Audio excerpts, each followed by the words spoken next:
back. I'm Devin Dunstan on the Black Information Network. Black news in 30 minutes. The Black Information Network. The Bay Area, BIN 910. I'm Natasha Williams, and you're home for 24/7 news on San Francisco's BIN 910. City officials announced a new public awareness campaign as the fentanyl crisis continues to spin out of control in San Francisco. Francis Zamora is with the San Francisco Department of Emergency Management. If they see a condition that they feel like the city needs to address, we want them to use 311. Make sure that the city addresses that situation. King 5 reports San Francisco has been struggling with open-air drug dens and a spike in property crimes. The city also is at odds with itself over how to address homeless encampments throughout the city. According to a report this summer from the Medical Examiner's Office, there's been a 40% rise in the number of overdose deaths in San Francisco compared to last year. They say this new campaign is being launched because emergency service workers in San Francisco are concerned that residents are no longer calling 911 or 311 when they see someone in distress.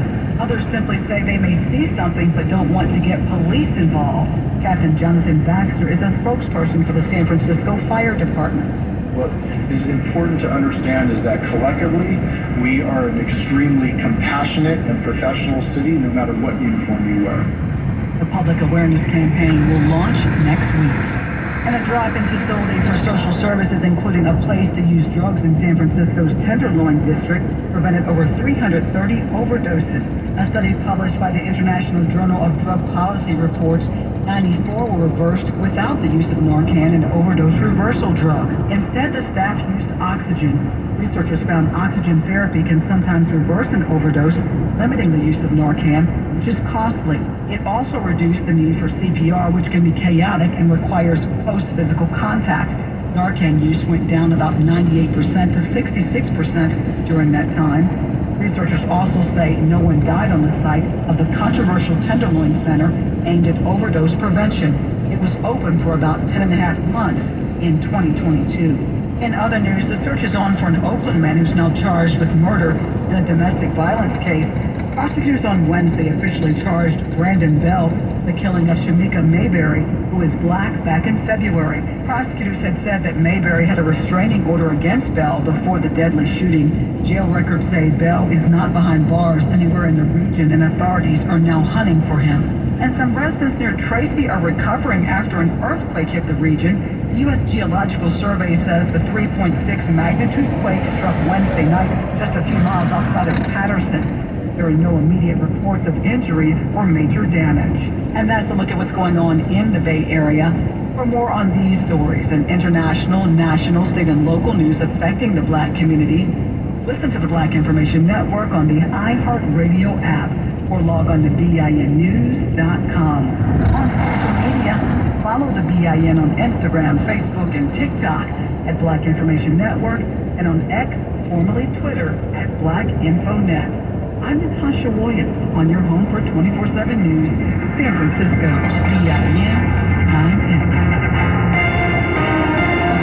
Telling our stories is more important than ever, and the NABJ is committed to training and supporting Black journalists, media professionals, journalism students, and educators. Learn more at nabj.org. Black news from Black journalists. The Black Information Network. The Bay Area's BIN 910. Most Home Improvement. Proud partner of the Black Information Network. Will they find a home? Sponsored by Geico. Sarah wants a yard. My own little paradise. Brad, however, hates yard work. The only thing I hate more than cutting the grass is paying someone to cut the grass.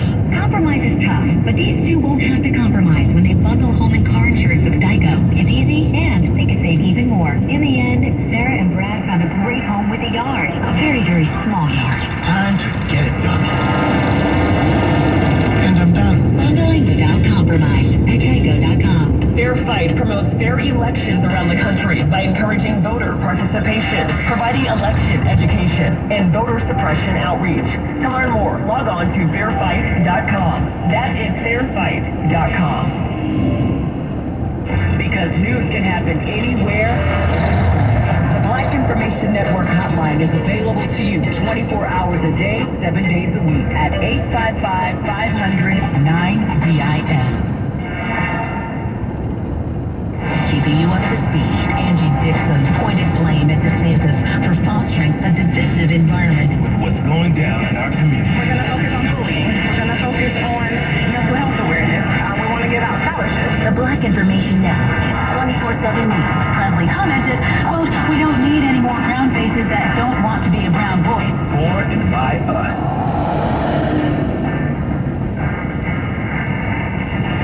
The Bay Area's BIN 910 and on the iHeartRadio app. A special thank you to Sony. A proud founding partner who shares and supports the mission of the Black Information Network. Steve Hightower's rise from working as a janitor in Healdsburg, and the nation is inspiring. The Wright State University grad began fulfilling his business dreams with his construction business in 1978. It's one thing that stops everyone, and that's the fear of failure. Steve Hightower found barriers in the business frustrating, and after hearing of a program to sell gas in Ohio, he opened an oil and gas transport business in 1981. I never see failure as failure, but as a learning experience. After a slow start with just one employee in 1984, Hightower Petroleum now employs around 85 workers and made $435 million last year, with hopes to clear $500 million this year. His company has won over 40 awards, with the most recent being the 2019 General Motors Supplier of the Year, and now has a joint venture in Nigeria with an office in South Africa, incorporated as Hightower's Petroleum SA. The secret? Steve Hightower knew all along he wanted more for himself, so he went after his goal and still hopes to do more. I'm Weston Tichon, the Black Information Network. The opinions, beliefs, and viewpoints expressed in this commentary are those of the author and do not necessarily represent those of BIN and its founding partners and employees. It happened again for the same duration of time. Senate Minority Leader Mitch McConnell became frozen again, live on TV for the whole world to see. Ironically enough, McConnell had been asked the question about whether he planned to seek re-election in 2026. When almost on cue, McConnell froze.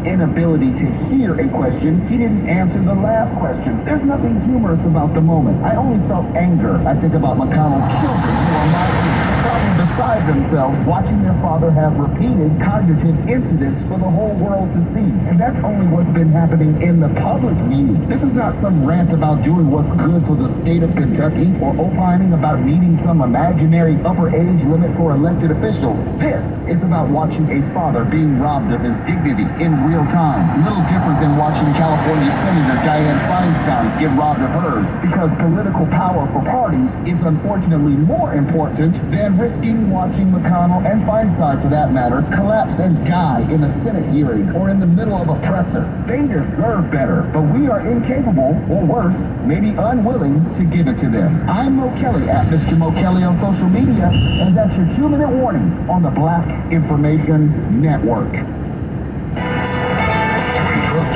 Count on BIN. The Black Information. The Bay Area's BIN 910.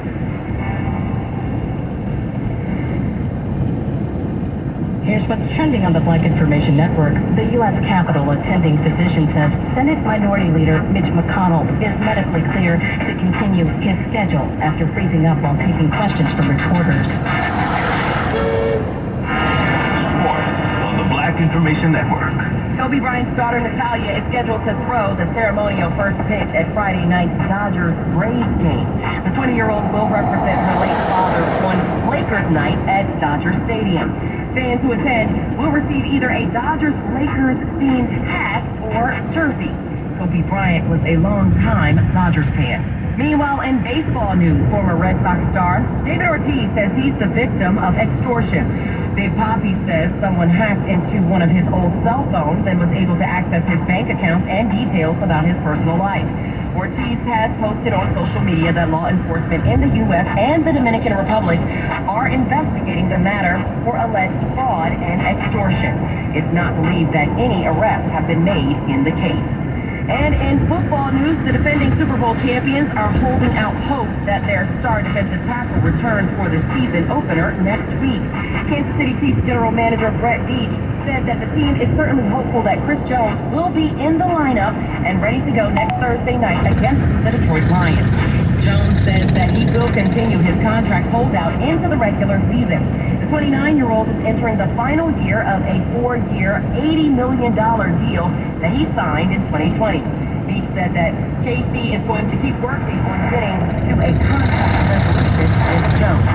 Sports at 4C and 44 minutes past each hour. And Morgan Wood on the Black Information. The inspiration to musicians, including Little Richard, Chuck Berry, and Jerry Lee Lewis.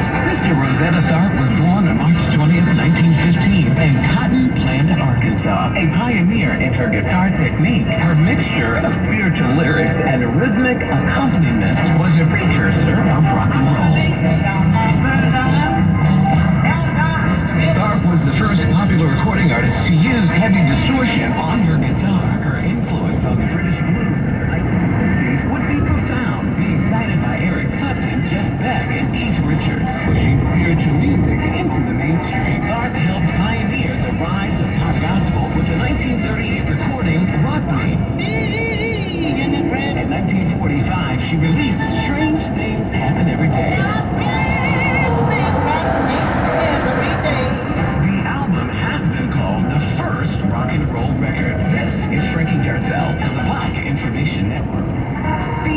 About what's happening in your community. Call the Black Information Network hotline at 855-500-9BIN. Entertainment news on the Black Information Network. After 20 years, Joe Budden, Pump It Up, is gold. Pump it up, you can't make it anymore. For the name of it anymore, you can't make it anymore. For the drive, you can't make it anymore.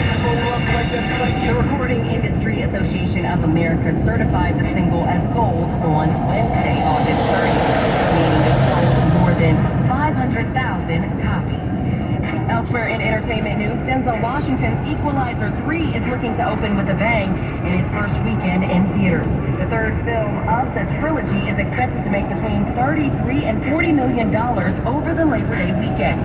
The film follows Washington's Robert McCall as he moves to Italy to escape his past as a government assassin. And Jay-Z is back on Instagram for the first time in nearly 2 years. Fresh, looking like myself, about to call the paparazzi on myself. Live from the mercy, run up on Yeezy the wrong way, I might murder. Me in the G450, I might murder. He returned on Tuesday sharing the trailer for the upcoming film The Book of Clarence, for which he is a producer.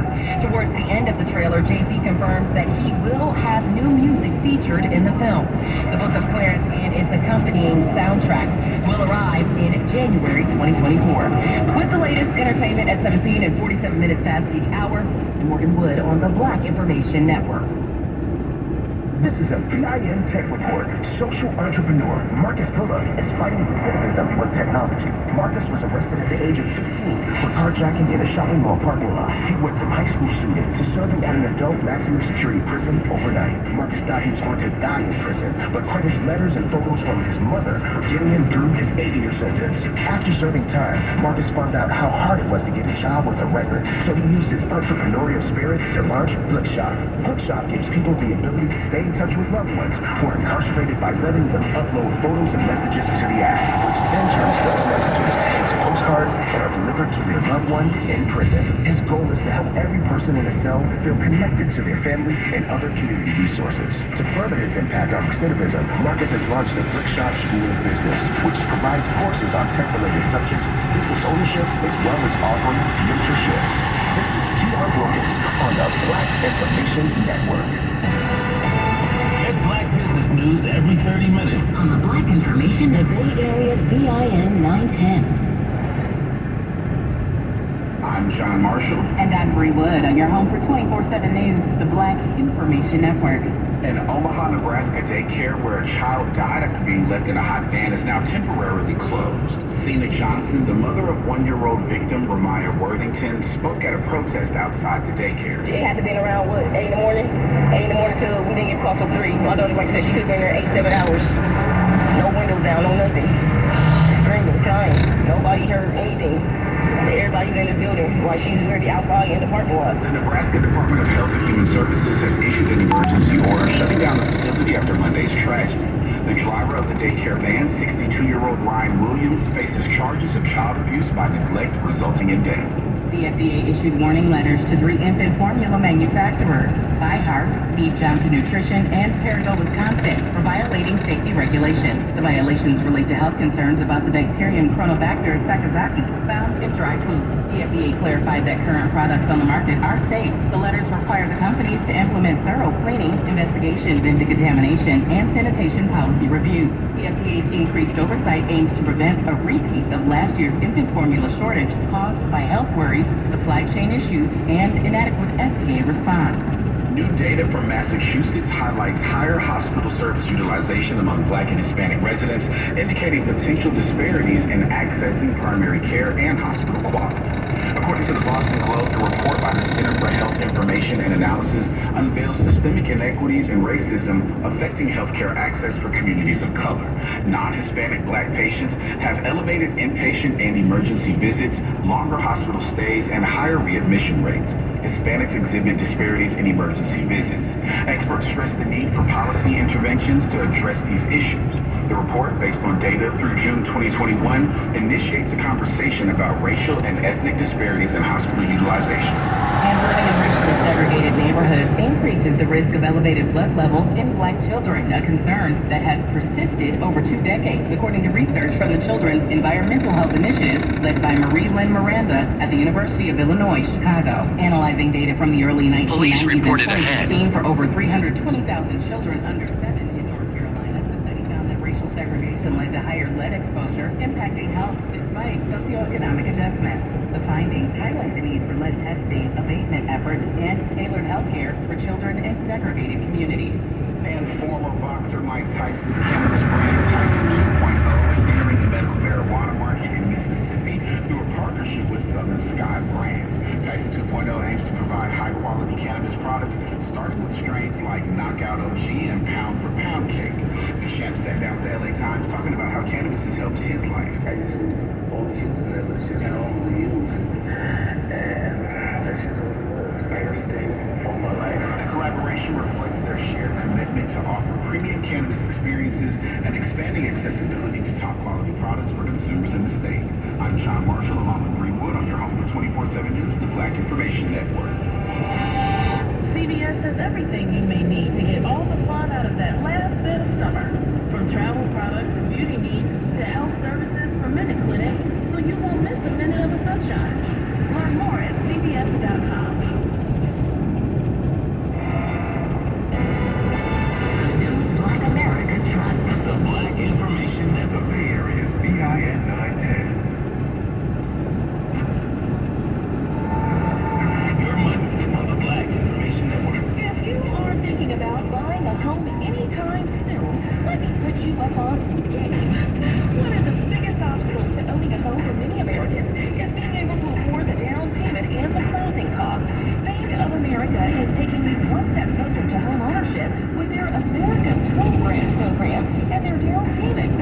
This factors into this moment of her career as a top-selling gospel artist and the international success she's enjoying with her latest album. CeCe is now reaching the home stretch of her Believe For It international tour, a concert series bearing the name of her latest album.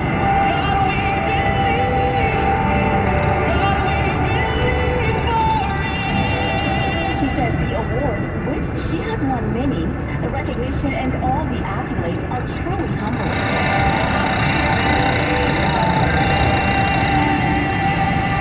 Shares the impact that her music continues to have on generations, reminds her of how important it is to stand in your purpose. We're coming up on the finale of the Believe For It tour. What emotions do you experience now when approaching the end of this incredible journey?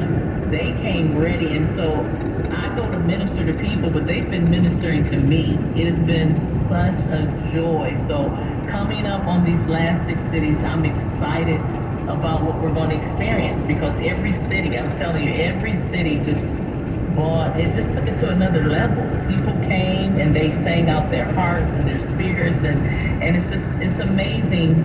When you come together, there's nothing more powerful than unity. The Bible says that unity demands the blessing. So people didn't come to look at me, they didn't come to just hear me, but they came to worship with me. And to me, that is the most powerful expression. This album has brought you additional Grammy Awards, additional Dove Awards. How does it feel to receive such recognition for your live performance and your impact, your continued impact on the community? It is one of the most humbling things. I am so grateful. I really don't have words to express it, because I've never done what I do for the awards, but to see the impact that God has allowed my music to have on generations now. When I started out, I was a kid, and now I see people, mom, grandma, great-grandma, and it's like, wow. It just reminds me of God's faithfulness. It does remind me of the goodness of God, and because I know it's Him. Little becomes much when you give whatever you have to God. He's able to take it and really do a lot more with it than you could ever do on your own. So I'm really grateful, really grateful. Once again, that was the Black Information Network, Mimi Brown. We'll have more from Mimi and her conversation with CeCe Winans throughout the week. I'm Bree Wood, along with John Marshall, on your home for 24/7 News, the Black Information Network. The Bay Area's BIN 910 is powered in partnership with Direct Relief and Chevy. Thank you for partnering with a purpose on the Black Information Network. Many of you may not be familiar with the name Frank Braxton, but you have undoubtedly seen his work on many classic television shows. Born in Los Angeles in 1929, Frank Braxton was the first black animator to be hired by Warner Brothers, working at Chuck Jones's animation unit. He went on to do animation work on The Bowling Show and Mr. Magoo. You got it again. By 1960, he became president of the Screen Cartoonist Guild, making him the first black president of any Hollywood film unit. Heading into the late 60s, Frank Braxton would go on to do animation work for George of the Jungle and early Captain Crunch cereal commercials. Frank Braxton passed away in 1969 at the young age of 40, but his contribution to the golden age of animation shall remain with us for always. And that's a fact.